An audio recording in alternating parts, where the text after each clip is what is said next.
So how much of an immersive world are we talking about? The visual effects are so wonderful and so much part of the narrative, but the sets are fantastic too. So what's the ratio between the two? Well, I would say that a lot more was built than we ever thought would be, and it gave us so much because it meant that you didn't actually have to use your imagination a huge amount of time.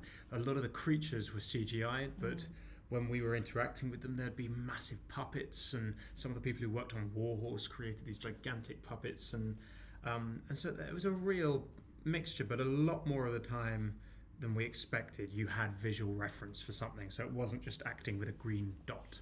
And it all made it feel more magical to us too on set, so you could really kind of feel, you believe this world that we're meant to be in, and then of course each actor did lovely things to help with that too, like Dan, it was Dan's idea with the giggle water, right? Yeah. So, he drinks the giggle water and then he burst out laughing, and those things, they make us all feel like this magic is real, and that helped a lot. Yeah, exactly.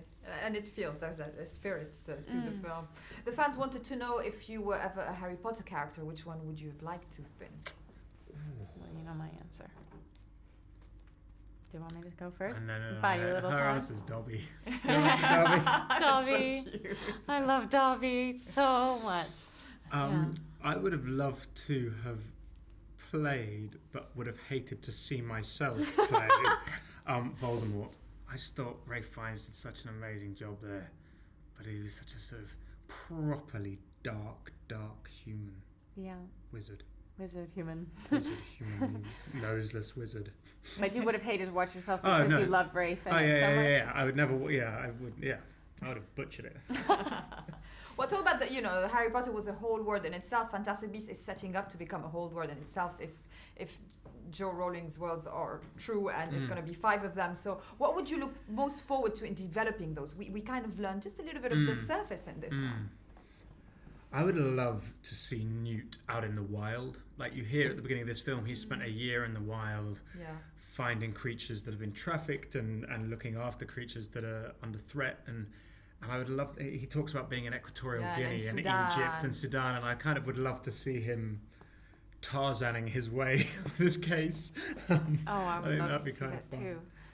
Yeah, I mean, I'm so excited. I love not knowing. I love that Joe's got this next film and many more all in her mind already, and she talks about these characters in a biographical way, like the real people, and so she's got such a passionate, strong connection to them all.